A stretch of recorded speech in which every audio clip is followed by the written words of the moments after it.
Alors bonjour tout le monde, aujourd'hui je reviens avec une nouvelle vidéo. Si vous me suivez sur Instagram, vous avez su certainement que j'avais pas pu filmer cette semaine parce que j'ai eu une semaine assez chargée au boulot. Mais là ça y est, je suis en week-end donc j'en profite pour vous filmer plusieurs vidéos. Donc la première, elle va parler voyage pour varier un petit peu. Donc plusieurs parmi vous le savent déjà, je suis agent de voyage dans la vraie vie. Et du coup, je me disais peut-être que pas mal d'entre vous ont déjà voyagé et connaissent plein de petites astuces, ont leurs trucs déjà pour s'alléger, voyager, etc. Et puis peut-être que d'autres aimeront savoir quelles sont les recommandations que nous on fait en agence pour pouvoir partir sereinement et surtout pas se retrouver avec des problèmes au niveau des enregistrements aéroports. Donc aujourd'hui je vais vous parler de tout ce qui est les astuces bagages. Principalement il y a deux choses à retenir, c'est le bagage à main et le bagage en soute. Donc je vais faire assez rapidement. Donc pour le bagage à main, déjà pour commencer, c'est celui qui va vous accompagner tout le long de votre voyage. Donc quand on prend des destinations où on est sur du 1h30, 2h, allez 3h30 de vol, etc. C'est pas la mer à boire, même si on a oublié quelque chose dans sa valise. Par contre, dès qu'il s'agit de faire des longs courriers, j'entends par là partir pendant plus de 8 heures de vol, là ça devient un petit peu plus embêtant si on ne s'est pas bien organisé et que du coup on a oublié quelque chose, ça peut vite manquer et le problème c'est que à bord, selon la compagnie que vous allez emprunter, il n'y aura pas forcément tout à votre disposition. Donc, au niveau du bagage à main, moi j'ai plusieurs petites recommandations. La première, c'est de retenir qu'il y a des dimensions particulières à respecter. Ces dimensions particulières, elles sont les mêmes pour toutes les compagnies, puisqu'en fait, il faut simplement retenir une petite chose, c'est qu'il y a des coffres au-dessus de votre tête, et dans la logique, votre bagage à main, il est censé faire tout le voyage dans ce fameux petit coffre. Et au niveau des dimensions, il y a un chiffre clé à retenir, c'est 115. 115, c'est quoi? C'est 115 cm, c'est-à-dire que quand j'additionne longueur fois hauteur fois largeur, j'obtiens 115 cm. Donc, ça me fait du 35 par 45 par 55. Et à ce moment-là, au niveau des dimensions, là, vous êtes sûr que ça tient. Maintenant, ce qu'il faut simplement ne pas oublier, c'est que dans la logique, il y a beaucoup de personnes qui s'encombrent avec des choses pas très utiles parfois dans le bagage à main qui peuvent aller dans la valise, et à l'inverse, il y a des choses essentielles que vous mettez parfois dans votre valise et qui vaudrait mieux avoir sur vous. Donc j'entends par là principalement les médicaments. Je commence par ça parce que je trouve que c'est un essentiel. N'oubliez jamais que les médicaments, vous avez le droit d'en transporter avec vous dans votre bagage à main. Attention, il y a quand même une règle à respecter. Cette règle, elle est d'avoir un petit contenant de ce type, donc une pochette qui ferme bien hermétiquement, type les pochettes que vous pouvez utiliser pour votre congélateur. Cette pochette, il faut qu'elle fasse une dimension de 20 par 20. Et à l'intérieur, quand vous mettez vos médicaments, il ne faut pas oublier de glisser avec vous cette ordonnance que vous aura donné le médecin qui vous donne le droit disons, d'utiliser ces médicaments et qui donne toute son importance au traitement. Les personnes qui emmènent avec elles du Doliprane, n'emmenez pas la tablette avec vous. Si vous êtes contrôlé, qui fouille votre sac à main et que vous tombez sur quelqu'un de pas sympa, il ne va pas vous la laisser. Donc vous en découpez à la limite un que vous mettez dans votre porte-monnaie. Ils n'iront pas chercher midi à 14h là-dedans. Mais normalement, le Doliprane, c'est pas un essentiel, on peut s'en passer. Par contre, les personnes qui font de l'asthme, les personnes qui ont un traitement particulier, et imaginons que vous venez à avoir votre bagage qui soit oublié ou égaré, c'est essentiel que vous l'ayez avec vous, parce qu'au moins vous êtes sûr de ne pas vous retrouver le bec dans l'eau à l'arrivée ou en rentrant. La deuxième chose à retenir, c'est que pour certains traitements type les personnes diabétiques, il y a des déclarations particulières à faire auprès des compagnies. Les compagnies vont vous demander à ce moment-là quels sont les outils que vous utilisez, d'envoyer les dimensions, etc. Donc c'est essentiel que vous le fassiez de votre côté ce billet d'avion ou que vous le fassiez en agence, de ne pas oublier de signaler si vous prenez un traitement type diabète parce qu'il y a des aiguilles. Et bien entendu, une compagnie, si elle vous voit transporter des aiguilles et que vous n'avez rien déclaré, vous allez avoir des problèmes. Donc voilà, surtout, je voulais insister sur ce point, les médicaments et les traitements particuliers. De même, ce qu'il faut retenir, maintenant je passe aux voyageurs classiques, c'est que dans votre bagage à main, vous avez le droit d'emmener certains contenants liquides. Attention, vous êtes limité. Par personne, il y a un nombre de millilitres à respecter. Et ce qu'il faut retenir, c'est que, même principe, il faut soit que ce soit dans des petites pochettes fermées hermétiquement comme ça, soit dans des pochettes en tout cas fermées de ce type, d'accord, que vous puissiez fermer et que ça ne puisse pas couler. Et à l'intérieur, vous avez le droit à des contenants de maximum 100 ml l'unité. Donc vous voyez, c'est ce type de petit contenant. Là, par exemple, il fait 40 ml, celui-ci. Vous pouvez en emmener. Et à ce moment-là, il ne faut pas oublier que vous n'avez pas le droit de dépasser les 300 ml par personne. Il y a des compagnies, attention, parfois qui ont des restrictions différentes. Mais ça, vous le retrouvez dans leurs conditions générales. Donc je vous invite à toujours consulter les conditions générales de la compagnie. Et si vous partez en vacances avec une agence de voyage, à ce moment-là, vous demandez simplement à votre agence de voyage de vous aiguiller et elle vous dira. Des choses qui sont autorisées aussi et que moi j'emmène toujours avec moi, c'est ce genre de choses. Donc, il existe la même chose en version déodorant et ça c'est vachement pratique parce que du coup comme c'est pas considéré comme du liquide, vous pouvez le mettre dans votre sac à main, hop, ça passe tout bien. Donc moi j'emmène toujours la version démaquillante, la version déodorante et la version toilette intime, ça c'est un essentiel, surtout quand vous faites du long courrier. Moi je supporte pas de pas prendre de douche, mais quand il s'agit de faire 15 heures de vol, on n'a pas le choix. Donc on fait avec et on s'adapte. Par contre, quelque chose que j'emmène toujours avec moi, bien entendu, c'est une crème pour les mains. Donc moi ce que je vous invite à faire, c'est toujours regarder dans vos parapharmacies. Il y a par exemple les marques comme Nuxe ou autres qui proposent des petites pochettes en fait avec des doses d'essai. Et moi je m'en sers toujours pour partir en vacances, comme ça. Vous voyez là ça fait 15 ml, hop, ça passe tout bien, ça prend pas de place et c'est tout de suite dans la valise. Vous avez la possibilité de vous épargner, de vous rajouter ça en poids de bagage. J'y reviendrai après pour le poids des bagages. Mon petit truc en plus que j'emmène toujours avec moi, c'est une brosse à dents, bien entendu, et des choses que vous pouvez avoir aussi auprès des compagnies. Moi par exemple la dernière fois je suis partie avec Qatar, et Qatar dans leur classe économique ils distribuent des petites pochettes qui sont comme ça. Et à l'intérieur, vous avez un petit kit pour l'hygiène des dents. Mais ça, il faut vous renseigner avant de partir. Toutes les compagnies ne le font pas. Et ça, je trouve que c'est un essentiel quand vous partez en avion de nuit. Ils éteignent la lumière, ça c'est pas le problème. Mais ils les rallument souvent pour faire le service restauration. Et parfois, vous en avez rien à secouer. Vous avez juste envie qu'on vous laisse dormir. Donc idéalement, vous mettez ça sur les yeux et vous êtes tranquille. Donc, soit vous en achetez un, soit comme moi, vous attendez d'avoir une compagnie qui vous en donne gentiment un. Ensuite, au niveau des astuces, moi ce que j'aime, c'est emmener tous mes documents de voyage dans un seul et même contenant. Comme ça, j'ai pas à chercher dans le fin fond de mon sac à main, partout à droite à gauche. C'est pratique, c'est usuel. C'est des petites pochettes de ce type. Donc en fait, à la base, c'est censé être un porte-carte, mais moi je m'en sers uniquement pour les voyages parce qu'il est extra plat. Donc ça prend pas du tout de place, c'est comme un bouquin et c'est super fin. Donc là, vous voyez, il y a une partie range tout. Donc ici, moi je glisse tout ce qui est les bons d'échange, les choses comme ça. Et ici, je peux mettre, par exemple dans l'autre grande pochette, je peux glisser mon passeport. Parce que au niveau carte d'identité, j'en ai une. Mais comme souvent, je fais du long courrier ou des voyages à l'étranger, j'emmène toujours mon passeport. Il est valable 10 ans de toute façon, donc au moins je m'embête pas. Quelque chose que j'emmène toujours avec moi, c'est mon permis de conduire. Parce qu'on ne sait jamais, si jamais on vient à faire des activités où on en a besoin, et ben au moins je suis sûre de l'avoir toujours avec moi. Donc dans ma pochette passeport. Et le tout, hop, que je glisse à l'intérieur. Et l'avantage, c'est que ça prend pas de place, tout est réuni au même endroit. Au moment de s'enregistrer, on a tout qui est au même endroit, on sort, hop, c'est parti. Donc ça c'est ma petite astuce. Celle-ci je l'avais eu chez Yves Rocher, mais des petites pochettes voyage comme ça, vous en trouvez de toutes sortes. Il suffit simplement à ce moment-là de regarder dans les maroquineries, même chez les indépendants, les choses comme ça. Ils ont souvent des pochettes qui sont vachement grandes, qu'on n'utiliserait pas pour emmener tous les jours, parce que vous voyez, un imprimé fleuri comme ça, moi c'est pas mon truc. Mais vous pouvez en trouver très facilement. Donc n'hésitez pas, c'est très utile.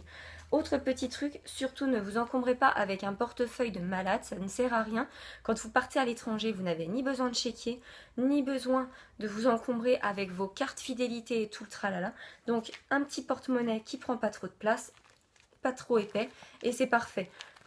Ici, vous pouvez mettre vos espèces. À l'intérieur, vous emmenez votre carte bancaire. Éventuellement, le mien, il est presque même trop gros parce qu'on pourrait tout glisser carte bancaire espèces du même côté. Donc, ça, c'est pareil, c'est une petite astuce, ça prend moins de place. Autre chose que je vous recommande toujours d'emmener avec vous, c'est un sac à main qui soit quand même assez grand. pour vous épargner d'avoir 15 000 sacs à main. Parce que il est vrai que vous êtes autorisé, surtout dans les compagnies régulières, parce que les low cost c'est encore différent, j'y reviendrai plus tard, mais avec les compagnies régulières, vous avez le droit d'avoir par exemple 2 bagages à main, c'est-à-dire votre bagage dans lequel vous avez votre porte-monnaie, vos papiers, et puis de l'autre côté, si vous voulez emmener une pochette PC ou quoi que ce soit, ou autre, vous pouvez. Mais moi, ce que je recommande à ce moment-là, c'est d'avoir un sac qui soit quand même assez grand, et comme ça, moi j'appelle ça un fourre-tout, vous mettez tout à l'intérieur et vous vous embêtez pas, vous avez qu'un seul sac. Quand vous avez des heures de vol devant vous et puis que derrière il faut enchaîner avec des transports en commun ou autres, et ben c'est quand même beaucoup plus pratique, vous êtes moins encombré. Donc là c'est l'avantage. La deuxième chose que je vous recommande, c'est d'emmener avec vous des chaussettes. Parce que si vous faites des voyages de nuit, il faut savoir qu'il y a des compagnies qui ne chauffent pas forcément à la température qui vous conviendra. Et on attrape très vite froid dans les avions, ça vous le savez peut-être déjà. Donc n'oubliez pas une paire de chaussettes, comme ça vous pouvez enlever vos chaussures et vous mettre un petit peu plus à l'aise, mais au moins vous avez les pieds couverts. Et emmenez toujours un cache-cou, comme ça si jamais vous avez frais, eh bien vous pouvez au moins vous mettre le cou à l'abri. Et moi mon astuce c'est que j'emmène toujours quelque chose qui est très large, une étole, comme ça je peux m'emmitoufler dedans, même s'il y a des couvertures qui sont parfois données par les compagnies, moi je trouve que ça sent toujours une odeur, donc je préfère avoir mon odeur sur moi, m'emmitoufler dans mon truc, et puis la couverture de la compagnie, bah, je me la colle sur les jambes, et puis comme ça je suis tranquille. Maintenant je vais passer au bagage en soute. Donc le bagage en soute, il faut savoir que toutes les compagnies ont un poids obligatoire à respecter. Si vous dépassez ce poids, vous avez 2 cas de figure. Le premier, c'est si vous dépassez d'1 kilo, que la compagnie, elle vous enquiquine pas trop, qu'elle est sympa. Mais ça, c'est franchement de plus en plus rare. L'autre possibilité, c'est que vous vous retrouviez à dépasser votre poids de bagage.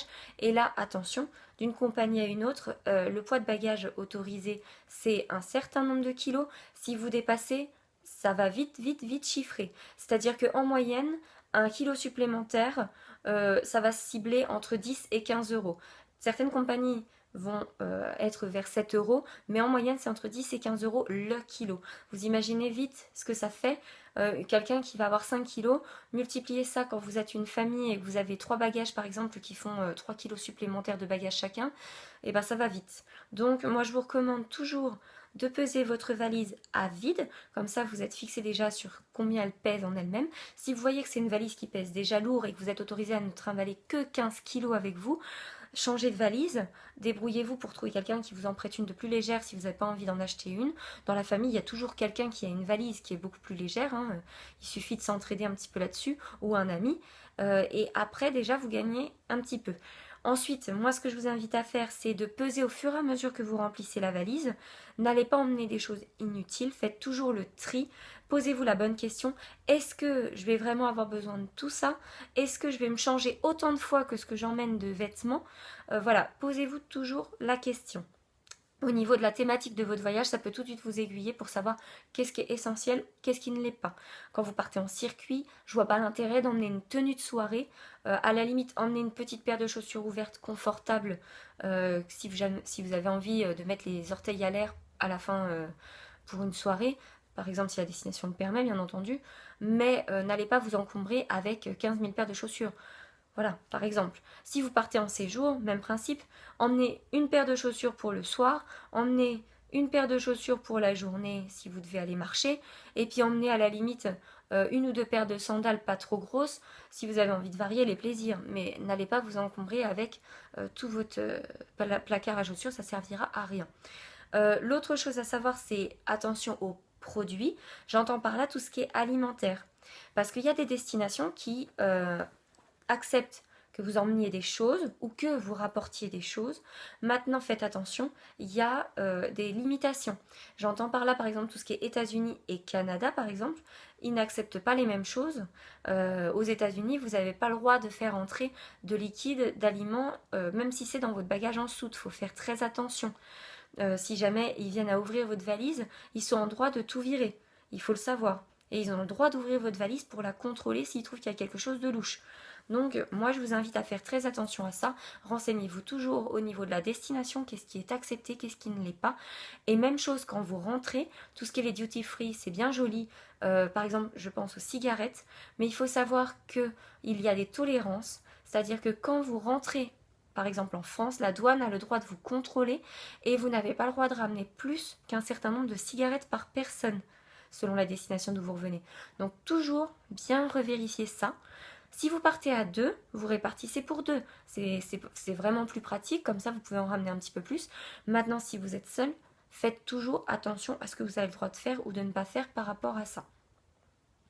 Mon dernier truc, c'est surtout au niveau des valises. Si vous partez à plusieurs, j'entends par là surtout quand on part en couple ou avec des enfants, mixez les valises. N'oubliez pas que votre valise, c'est pas ce qui arrive le plus fréquemment, mais ça peut arriver. Elle peut être oubliée, elle peut être égarée. Donc après, on se retrouve, on n'a rien.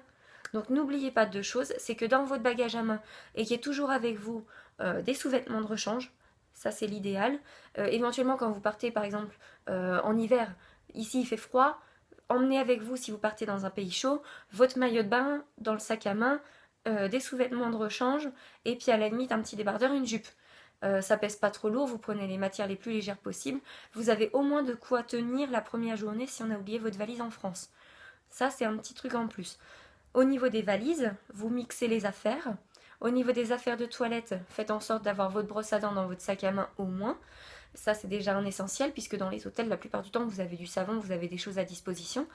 Mais ayez au moins la bonne idée de mixer les vêtements. Comme ça, si jamais votre valise, elle arrive en retard, bah, celle de votre conjoint, il y aura des affaires pour vous changer aussi. Donc ça, c'est pareil, ne jamais oublier de mixer les affaires. Et ensuite, je vais parler des low cost. Parce que les voyages low cost, ils ont des règles différentes. Donc j'entends par là, par exemple, une compagnie comme EasyJet. Vous avez le droit à un seul bagage à main de 10 kg. Et ce bagage à main, il faut faire attention à respecter toutes les règles que je vous ai données en début de vidéo. Mais c'est surtout qu'il faut bien faire attention de respecter les dimensions et faire attention de n'en avoir bien entendu qu'un seul parce qu'ils sont extrêmement regardants. Si vous arrivez avec 2 bagages à main, ils peuvent vous faire la vie. Donc n'ayez pas la mauvaise idée de prendre le petit bagage d'un côté, etc. Faites ce que je vous ai dit au début de la vidéo. Prenez un sac fourre-tout, comme ça vous mettez tout à l'intérieur. Fonctionnez avec des petites pochettes, comme ça vous retrouvez facilement vos affaires, c'est classé. Et au moins vous êtes tranquille. L'autre chose à savoir, c'est pour les low cost, ce que je recommande, c'est que souvent on les emprunte pour des destinations, soit on part une semaine, soit on part quelques jours. Donc le truc qui est sympa, c'est que comme on a le droit à 10 kg dans le bagage en cabine, vous pouvez mettre quelques vêtements, des choses comme ça. Et si vous partez à 2, par exemple, ne prenez qu'un seul bagage en soute. Et ça vous permettra de mettre les affaires de toilette que vous ne pouvez pas emmener avec vous, par exemple dans le bagage à main, les chaussures, les choses comme ça. Et puis éventuellement pouvoir ramener quelque chose si vous rentrez et que vous avez envie de ramener un souvenir. Moi je trouve qu'un bagage pour 2 quand vous partez comme ça, c'est amplement suffisant avec 10 kg chacun en plus pour le bagage à main. Après, si vous avez envie de chacun prendre votre valise, vous prenez chacun votre valise.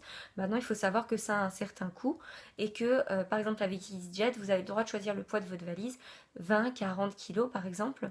Mais plus vous allez choisir lourd, plus vous allez payer cher, ce qui paraît logique. L'autre chose à retenir pour les bagages en soute, peu importe la compagnie, c'est qu'il vous faut une étiquette bagage. Donc n'oubliez pas, soit à l'aéroport, vous allez en trouver, soit dans les carnets de voyage fournis par votre agence de voyage, vous allez pouvoir en avoir une. Mais n'oubliez simplement pas une chose, c'est que sur cette étiquette bagage, il faut bien faire apparaître vos coordonnées en France parce que si jamais il y a un cafouillage ou quoi que ce soit, la compagnie aérienne, elle, ce qu'elle va faire, c'est que si jamais elle ne peut pas vous la livrer à destination, puisque dans la logique, quand vous arrivez à destination, s'il y a un oubli, vous allez le signaler, la compagnie va vous dire où est-ce qu'on peut vous livrer et à ce moment-là, vous lui laissez l'adresse. Par contre, si jamais il y a un cafouille et puis qu'ils mettent du temps à vous la rapatrier ou autre, c'est en France qu'ils vont vous la ramener. Donc, il faut impérativement vos coordonnées de votre domicile. Ensuite, il y a une autre chose que je voulais vous dire, c'est n'oubliez jamais d'emmener avec vous un adaptateur.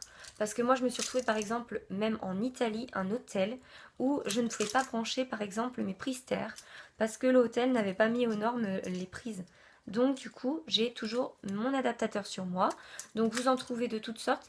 Parfois, vous trouvez des adaptateurs uniques qui permettent de faire que certains pays. Et d'autres fois, vous trouvez des lots d'adaptateurs. Donc moi, je vous recommande plutôt ce genre de choses. Voilà. Donc si jamais vous avez des questions complémentaires que vous souhaitez me poser, n'hésitez pas, je suis là pour vous. Au niveau des bagages, j'ai essayé de vous parler des choses que je trouvais les plus essentielles. Ce qu'on redit toujours nous à nos clients avant de partir. Donc d'ici là, si vous avez le moindre doute, vous pouvez m'envoyer soit un mail, soit me mettre un petit commentaire en dessous. Et puis si jamais vous voulez avoir des détails par rapport à comment ça se passe au niveau des réservations de bagages ou autres, ça je vous invite à vous rapprocher de l'agence de voyage la plus proche de chez vous, qui pourra à ce moment-là vous donner toutes les informations. Il faut savoir que les frais d'agence, effectivement, il y en a, parce que les compagnies ne nous rémunèrent pas forcément pour faire leur travail. Par contre, l'avantage, c'est qu'en agence de voyage, si vous avez le moindre souci, on est là pour vous aiguiller, on est là pour vous donner des conseils. On n'est pas là pour vous vendre un service comme ça, juste pour vous le vendre. On est là aussi pour qu'il y ait un rapport humain, pour vous aiguiller et pour vous permettre de vous sentir rassuré, de ne pas avoir à chercher, si jamais vous devez annuler votre billet ou autre, d'avoir à chercher par vous-même. Nous au moins, vous avez juste à venir à l'agence et on est là, on vous aide. Donc c'était le petit mot de la fin. Maintenant, pour les personnes qui sont débrouillardes et qui font tout sur Internet, c'est très bien, continuez comme ça, mais surtout faites toujours attention de vous renseigner au préalable de ce que vous avez le droit de faire ou de ne pas faire avec la compagnie avec laquelle vous partez. Je vous souhaite donc un très bon week-end et je vous fais plein de bisous.